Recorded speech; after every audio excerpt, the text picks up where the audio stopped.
Welcome and welcome back to my YouTube channel. তো তোমরা সবাই কেমন আছো আগে বলো।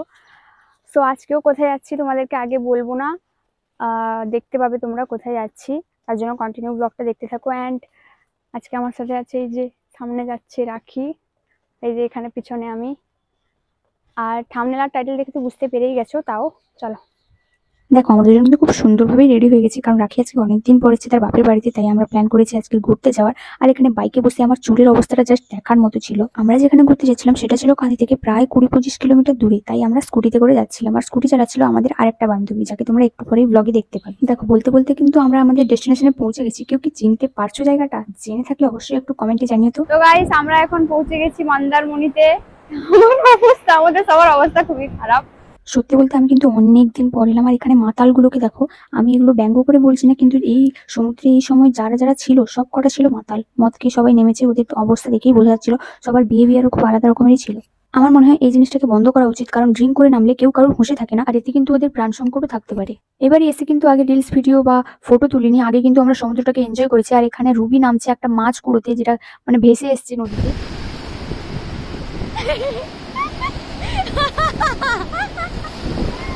এটা কি করবি রুবি? ঝোল করে খাবি? জোয়ার থাকার কারণে আজকে কিন্তু আমরা বিচে নামতে পারিনি, তবে আমরা উপর থেকেই সমুদ্রকে এনজয় করেছি। আর এখানে আমি নিচে নেমে একটা সিনেমেটিক ভিডিও বানাচ্ছিলাম, তো ওটা কমপ্লিট করে আমি আবারও উঠে এসেছিলাম উপরে। তোমাদের কি মনে হয় কোনটা বেশি ভালো, দীঘা নাকি মন্দারমণি? অবশ্যই কমেন্ট করে জানিও। আর এখানে দেখো আমি স্প্রাইট খাচ্ছিলাম। A few moments later. রাখি এখানে বসে বসে ফোন ঘাঁটছে, আর ওখানে স্লো মোশন চলছে। এই যে গোটাটা আজকের ফাঁকা। আমরা বসছিলাম এই ব্যাগের ছাতার মধ্যে, যেখানে রাখি বসছে।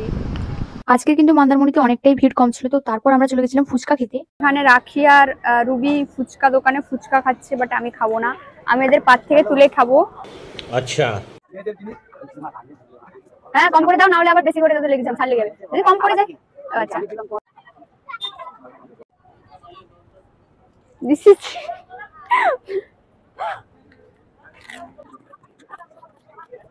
চিৎকার করে না মানুষ, মানে চল চল। ওয়াও, ওই এলে রুবি, এটা কাজে লাগবে। আরে তোর কাজে লাগবে না, তোর বাচ্চার কাজে লাগবে। হ্যাঁ ঠিক বলেছিস, রাখি রাখি। ওয়াও, এই সমুদ্রটা এবার এবার কিন্তু ঢেউটা ভালো উঠেছে ভাই, যা বলিস। চল, মাংস কোথায় পাওয়া যায় চল, কে না বলছে? আমার তো খিদা পাচ্ছে জোর। এখানে কাঁচা মাছ বিক্রি হচ্ছে। আমরা এখন এসেছি এখানে একটু চিকেন খেতে। একদম চিকেন বানিয়ে দিবে, মানে চিকেন কি বলে, চিকেন কারি বানিয়ে দিবে। আমরা এখন এখানে বসছি।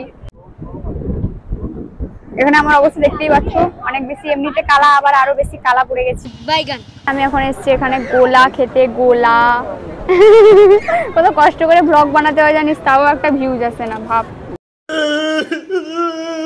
সো ওখান থেকে গোলা নিয়ে আমরা একটু কালেকশনস দেখতে এসেছিলাম, যদি কিছু কেনার মতো হয় তাই। বাট তেমন কিছু পছন্দ হয়নি, আর যেগুলো পছন্দ হচ্ছিল সেগুলোর অনেক দাম বলছিল।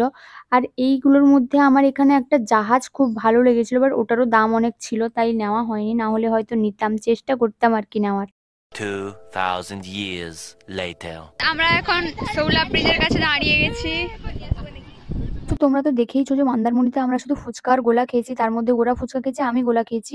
তাই খুবই খিদে পাচ্ছিল, এই জন্য আমরা যাচ্ছিলাম কন্টাইয়ের দিকে কিছু খাওয়ার জন্য কোনো একটা রেস্টুরেন্টে। বাট যাওয়ার সময় শৌলা ব্রিজের ওয়েদারটা এতটাই ভালো ছিল যে এখানে আমরা সবাই দাঁড়িয়ে গেলাম। আর আমাকে দেখো, আমাকে এখানে এই দাদাটা একটু স্কুটি চালানো শেখাচ্ছিল, আর আমি অনেকটাই শিখে গেছিলাম। মানে একা হয়তো পারতাম না, বাট দাদাটা পেছনে বসেছিল বলে অনেকটাই চেষ্টা করেছি। আমরা এখন খেতে চলেছি চটপটি। এই যে চটপটি কাকু এখানে এখানেই আছে।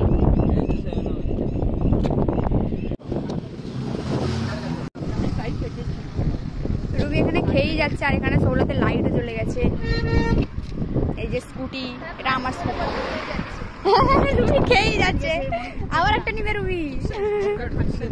A few moments later. ঘুরতে ঘুরতে না প্রায় 7টা বেজে গেছিল, তাই আজকের ব্লগটা এখানেই এন্ড হচ্ছে। ভালো লাগলে অবশ্যই লাইক কমেন্ট শেয়ার করে দিও, আর দেখা হবে নেক্সট ভিডিওতে। Thanks for watching.